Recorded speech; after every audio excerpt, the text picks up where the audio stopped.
Yeah, let's have it more like a discussion today. I have nothing else to teach today. All I wanted to know is, are you okay with the topics that we have to cover?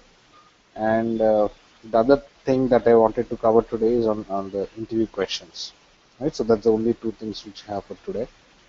Uh, so what do you guys? Any questions? Anything which you want to get more clarity on? Hello. Yeah, Tulsi. How about the change request and the change management? Both are same, or Change I'm not management. getting Can the you? change management and change request? Yeah, it's the same. Right. I mean, Is the a same? change Okay. request Yeah. is a request coming in from the from the the business team. So they are only Okay. telling what needs to be changed. So there's a term which is used, change request or CR. So you'll hear that term very frequently, CRs, right? So most of these enhancements and all would generally come in as change request. Okay. So Okay. the If they first ask, step in the if change they ask, management process is a change request. okay. Okay. So the change request would be created, and after that, how do you handle a change request? Right. So I think these two questions would explain the complete change management process. So can you please talk about the last question, test planning, test creation, test execution? So this is primarily on the testing side, right? So usually um, the questions could be on um have you worked in and see on the testing side, the questions would be they would primarily want to know whether you understand all stages of testing, right? So how is a typical testing executed? You first plan for the testing, and a test plan or a test strategy document is created. Okay, it basically consists of all the details about the schedule, timelines, the people working on it, the scope of testing, the environment, risk, and all those details would be covered in the test plan. Okay, then you derive the test cases from your functional requirements, right? So your test cases are created out of it to test all possible scenarios, and then actually the testing is done later, right? So these are the three phases of a testing. A typical testing, SIT or UAT, you take these three phases would be there. When we're talking about test creation, it's basically the creation of the test cases. Okay, so that's the topic. You could get questions on that. Just explain the testing process, or specifically you might be asked to elaborate on one of them. So again, question 5 and 6 I think are the same, right? So it's basically you're asking, you'll be asked Sir, can about. you explain process modeling? Okay, so process modeling. So again, this again could come in various. I mean, the question could be coming in different ways also. Like there's something called as a business process reengineering. Okay, process modeling or business process flows, right? So there could be multiple names. So basically, what they're trying to do is understand how do you handle a request coming in for making something better, right? So there is a current process in place. There is a business process, and you know it has to be improvised on. Okay, so primarily it involves these three steps. You will study the current state. Okay, so you'll depict how the current state looks like, and then you will identify the gap. So what is the gap? What are the challenges that you see in this current model, or what are the improvements that we can make in the current model, right? All that would be generally considered as gap. And then you would re-engineer the process. You will modify the process to address all those, or address the gap. Okay, so that would be your future state. So if you remember, I think we had one whole session on this uh, process modeling. So there is a current state, then there is a gap, and then there will be a future state. Or you also call this as is model, the way it is currently there. And then there will be gap, and then this should be to be model. So it's a simple process, right? So you study the current way the things are working, you depict it, and then you identify what are the drawbacks or challenges or improvements which can be done on the system. That would be the gap. And finally, you will depict the to be state, wherein you'll say, if you address those gaps, this is what our final way of the final business process would look like, right? And all of this can be represented using those, the flow charts, the swim lane flow charts and all would be used to depict the as is and to be flow. It's a very simple process. So you know that this is the current process and this is the changes that we need to make, and this is after making the changes, this is how it will work.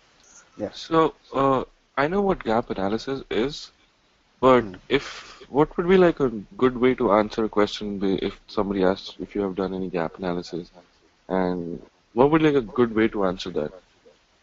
I'd say, see, nobody's going to talk about a theoretical question. I mean, say if they want to understand what is process modeling, just have to say, we study the current way the current process works, right? We figure out the gap in it, right? So we figure out what can be improvised or what are the current challenges in the current process system, right? So depicting that as is system, the way it currently works is the first step, right? So you can start off by saying that, the process modeling involves 3 steps. Step 1 is where we understand the current way it works and depict it. We call it as the current state or the as is model or point of departure. So multiple terminologies which are used anywhere. Right, so that's the first step. We're exactly depicting the way the current process works, and then we are analyzing and then figuring out what are the challenges in the current system, or what are the opportunities for improving the current system, right? So that would be the gap. Okay. Now once the gap is identified, right? So maybe the current system is taking longer time, right? So the current flow, maybe to service a request, it's taking more time, or maybe to complete a task it's taking more time, or there are too many interactions to complete this task, right? So you'll figure out, okay, there are too many, these are the issues that you'll find in this process. So that is basically your gap. You're figuring out something is wrong, right? So that's the second step. So step one second step is finding out that gap, and then third step is redesigning the process to address those gaps, right? So to simply answer that question, your response should be, process modeling would have these 3 steps. Step 1, we currently understand the way it works, right? So we depict the exact way in which it is working today, and the next step is identifying the gap. So the gap would identify what exactly needs to be changed, and we analyze those the deficiencies or opportunities for improvement, and then the third step would be to redesign the process to suit those to address those gaps, right? So that's the way you should answer a process modeling, right?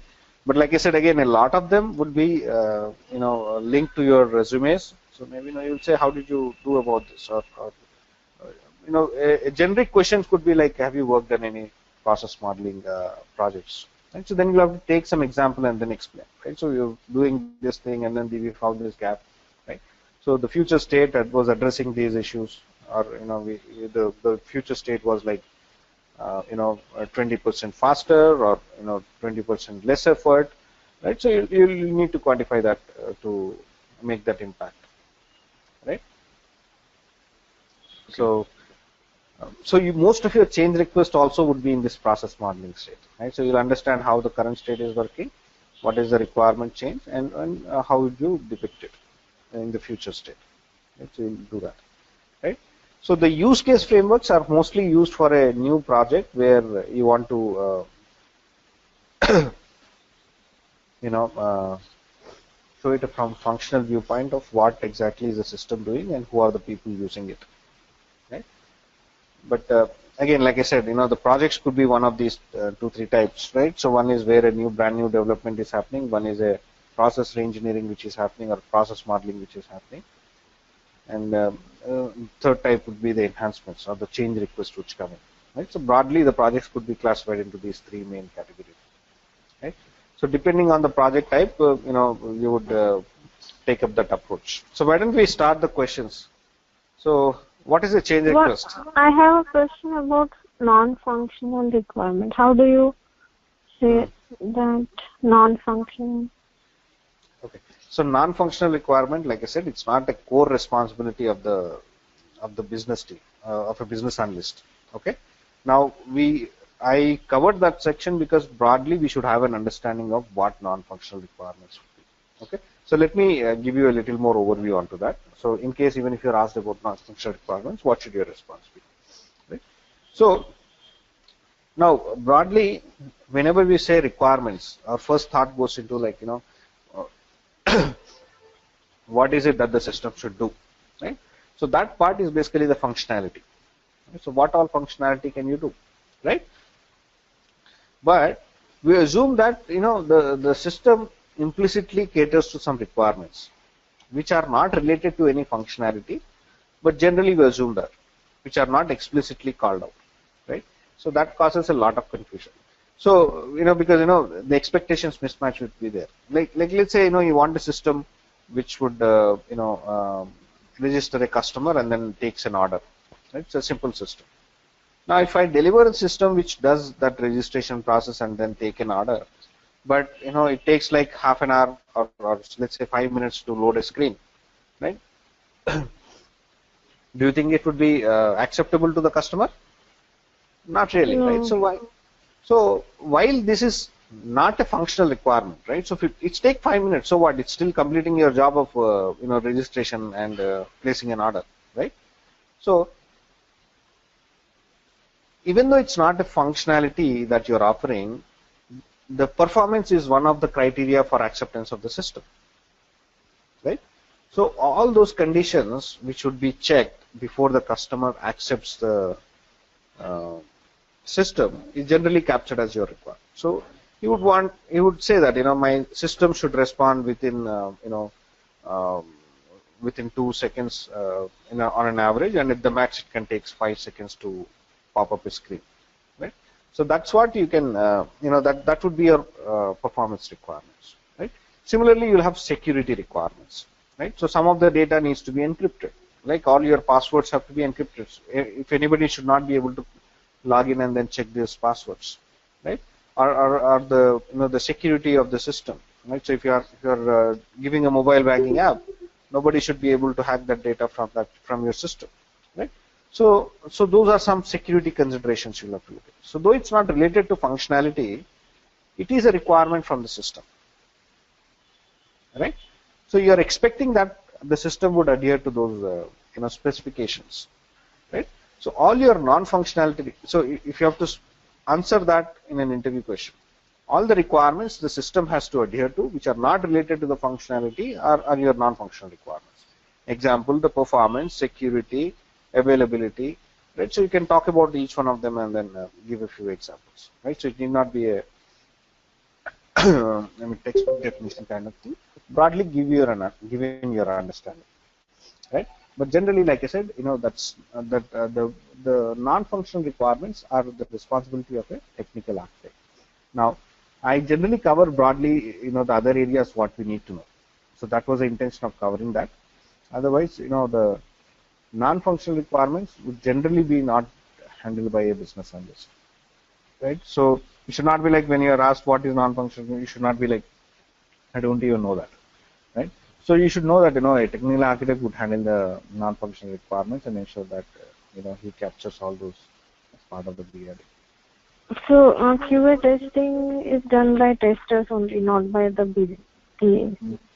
Not by the BA team. See, if you look at the practical scenario, right? So what happens is usually a business analyst is not doing much after your requirements document is prepared, right?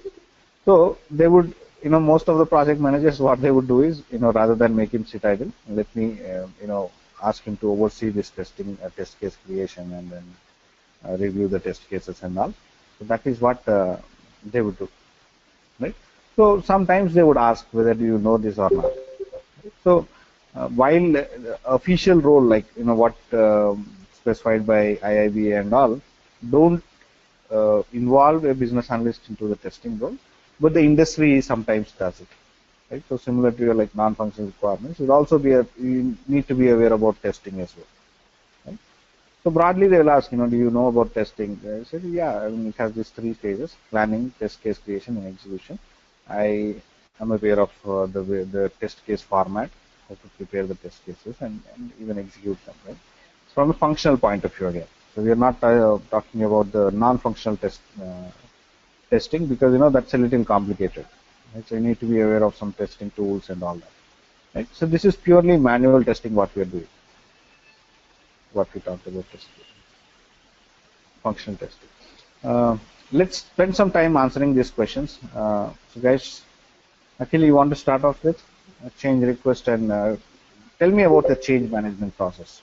So I think there would be a change request form which would be asked to fill that and justify, and we would ask also for the justification why the change is required, and also need to study the impact of the change, because we just don't blindly accept the change. So we would need some justification and would need to analyze the impact of the change. Hmm. And then what? And once the form is filled, we will it needs to get approved from the change control board. Okay. So see, uh, you perfectly told what exactly needs to be done, but you need to work on your articulation, right? So you cannot say, Okay. see, the way you're saying is like, you're saying it with a lot of, uh, confusion or doubt in your mind. I think, the change request will consist these details. So, I mean, be confident, right? So, change management consists of 3 steps. Step 1, we ask the business team to give the detailed request, change request, filled into the change request form, right? So, the change request form generally captures the request, what is the change, what is required, the business benefits, or the loss of in case we don't implement that change. So all that information is generally captured in a change request. Then an analysis of those change requests is done, which involves looking at the impact of that change on the time, scope, cost, and other various parameters. And after our analysis is done, we give our recommendations. Finally, the decision is taken by the change control board, right? So it's basically, you've told me the steps, right? So, you know that there is a change request, then there is a, analysis phase, and then the decision is taken by the change control board, right? But work on the Yeah. response, right? So, Okay. so because, the more convincing you say, the interviewer will think that, okay, you know it exactly how it needs to be done, right? Right. Yeah, I got you. Would they really be Yeah. asking change request? What is change request, or would they ask you Like if I said, a lot of it, your questions would be based on your resume, right? So when they will look at your resume and ask, your questions could be as generic of, okay, tell me about this project, right? So, the intention of asking that question is, if you're putting something in your resume, right, and there's a project, and you're not able to tell what that project is about, right? Obviously, you did not do a good job in your elicitation techniques, or you're not clear about how you have documented it as well, right? So a lot of your questions would be on your experience. So they are not going to test your functional knowledge, or your steps involved in doing a particular activity. So whatever you have put in your resume, they will check. What all you did, how did you manage changes in this project, right? So I mean the process is the same, right? But they'll want to link it uh, to your experience. Right? So that's what will happen, right? okay, makes sense. So, but yeah, we need to have this, understanding about the core topics, and then once we prepare our resumes, then you can again link it. But unless you are clear about these processes, it becomes difficult for you to answer with. Okay.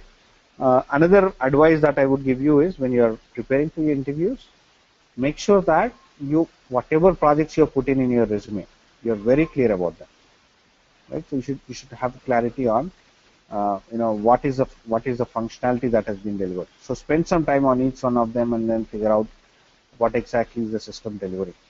Otherwise, the first step itself would leave a bad taste, right? So if you're not able to explain what that system was about, and what did you deliver, right?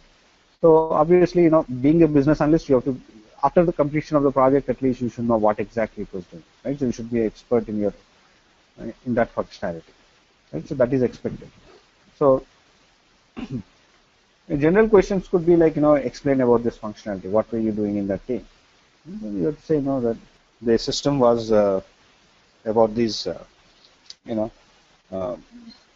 depending on the system, you have to explain that functionality, and then say we developed this thing. So that is how you should respond. So tell me about change management process. Change management process, where do you feel like you have to do some changes, and where you feel that is required, uh, then we can do some analysis on it, and we can execute it with the management project workers. So yeah, that's why change requesting, where they need some requirement to change, to do the changes, and then when you feel that you have to change something, then you will analyze it, do some work on it, and you can execute, you can finalize on it. That I feel there is a change request. Okay. So finally, who is going to approve the change request? So will you take a decision and then say, okay, now let's take up this change or not? Who will do that? Right. So change control. So so simply put it, there are 3 steps, right? So the business user will give you a change request with all the details of the change. He will exactly say why he needs that change, and he has to justify it. Then you would analyze and then propose alternatives to meet that change request. You will also suggest which one, whether to take up the change or not. You will recommend. The decision would be taken by the change control board, usually the solution owner or the project managers, right? So they would tell whether to accept the change or reject the change. With the accept, when should that change come in, right? So simple 3 steps are involved in a change request, right? So the responsibilities are clear. The change request will be given by the business team. You would analyze and then provide your recommendations, alternate solutions and recommendations.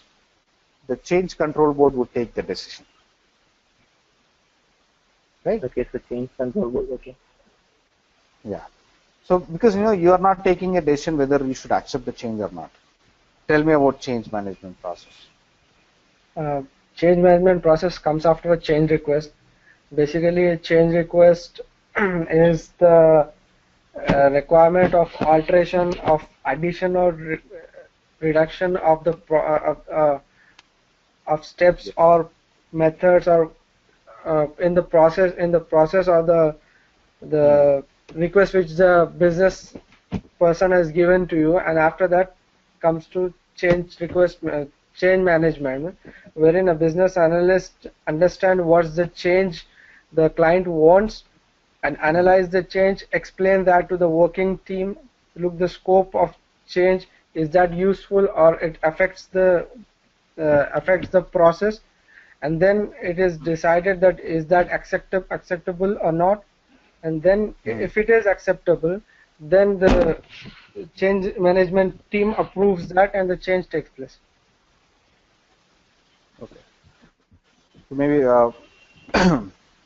yeah, broadly, I mean the 3 steps needs to be there, but work on your articulation, right? So need to be a little more clear about the 3 steps.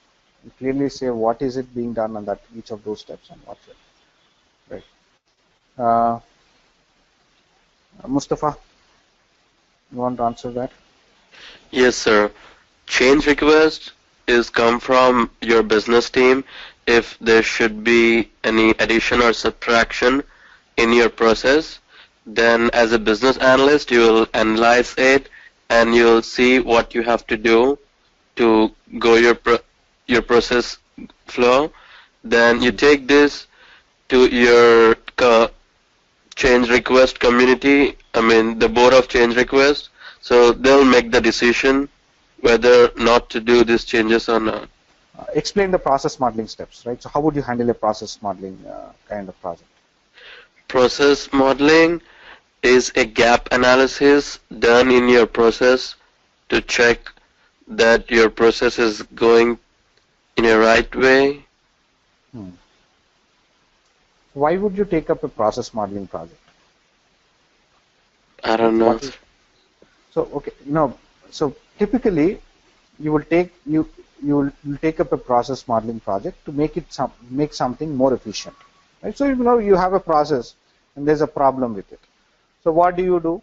You would change that, right? So you'll make it better, right? So that's basically your process modeling. So it involves 3 steps. First step, what do? You will understand how is it working correctly. How is it working currently, right? So the as is model or the current state, we first understand how is it working correctly, right? So this is step 1, right?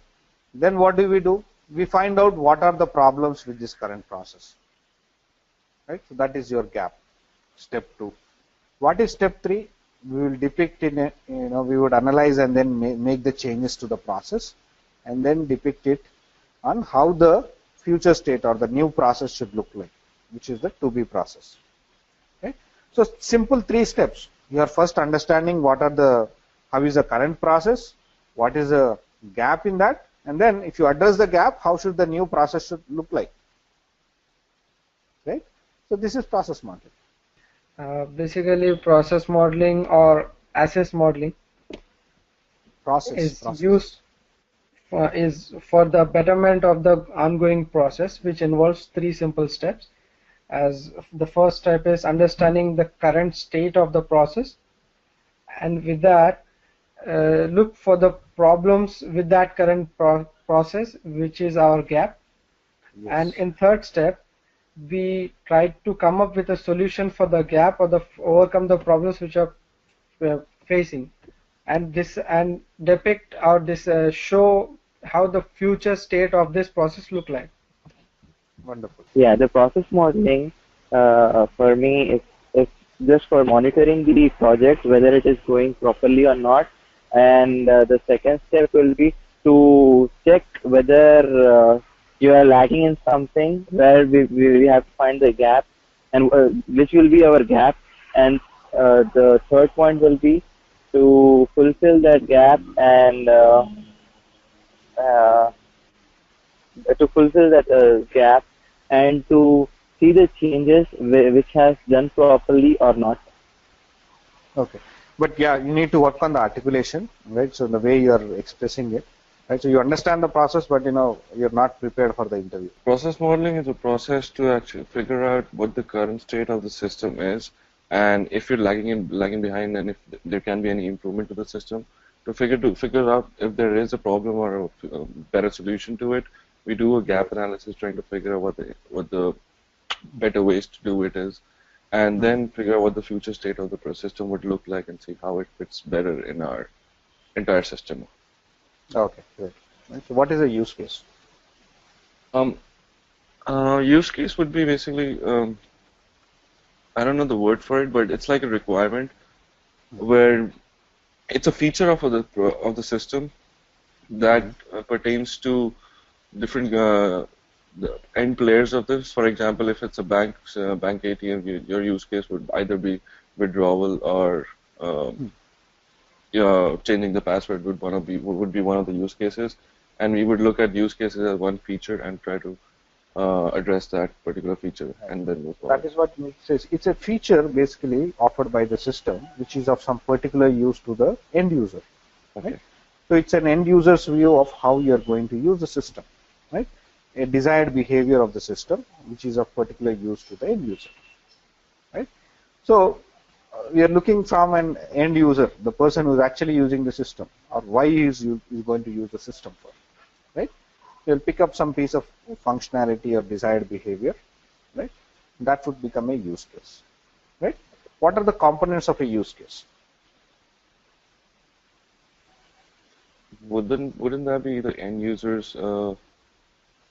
So there are 2 things. There would be a use case diagram. There would be a use case narrative. Okay, yeah, okay, those would be covered. Okay. Yeah. So you'd have a use case diagram created for the system, and then there would be a use case narrative or description, use case diagram, which depicts all those, the features or functionalities offered by the system from an end user perspective. And then you would detail each of those use cases in the narrative, use case narrative or use case descriptions. Right? So that's how you capture the requirements in a use case framework. A use case diagram is a set.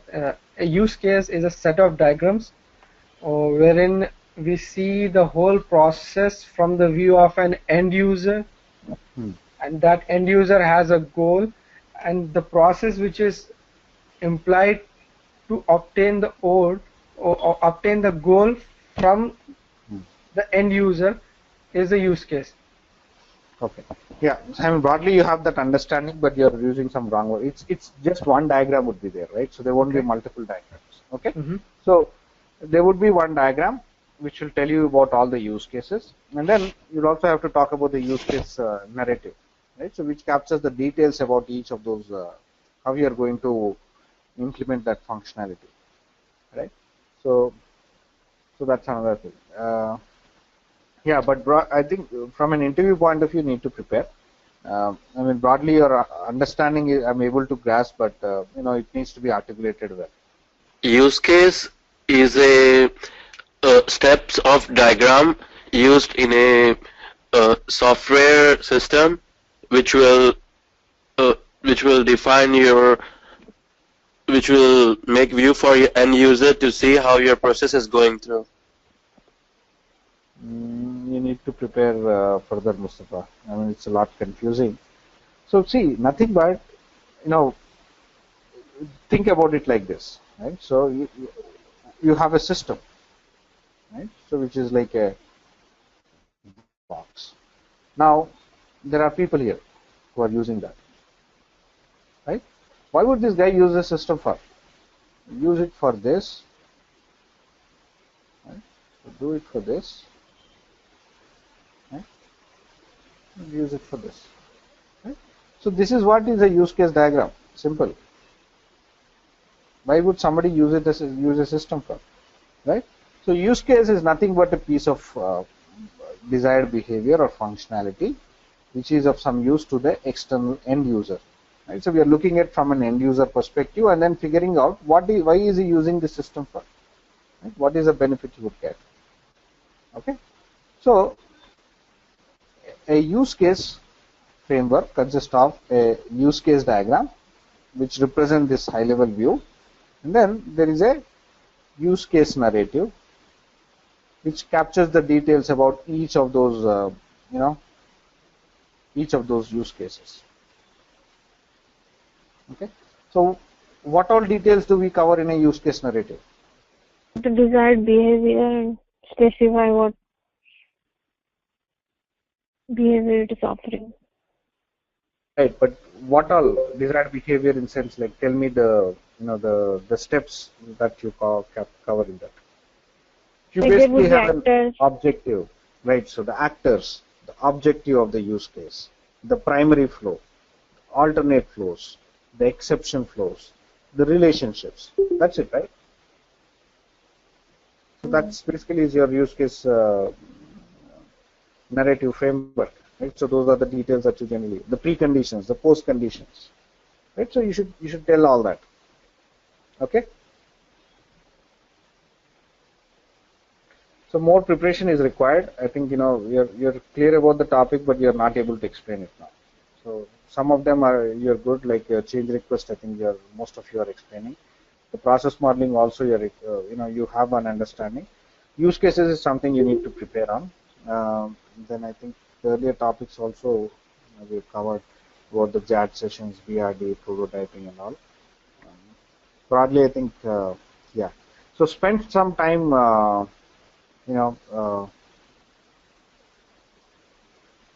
Preparing for the interviews, right? So now you have completed the topics. Ensure that if you need to revisit any of the topics, do that. But look at the questions and then be well prepared for the questions, right? So that's what you should be focused on, right? So when there's a very good chance that out of those listed 10-15 questions over here, you could easily get some 3-4 questions in the interviews. Why take the chance? You should be well prepared for all the questions, right? So there is a good chance of you converting if you can answer at least 50% of those questions, right? So preparation is also that important. It's not just knowing about the topic, but prepare for your interviews as well. Yeah, all the best and prepare well. I think that's the key thing. What you have to do now. You have that broader understanding of the topic, but focus on the interviews, the questions, how do you answer those questions. That is where you need to put your focus on. Yeah. So broadly, I think these are the questions that you generally get in the interviews. Prepare well, guys. All the best.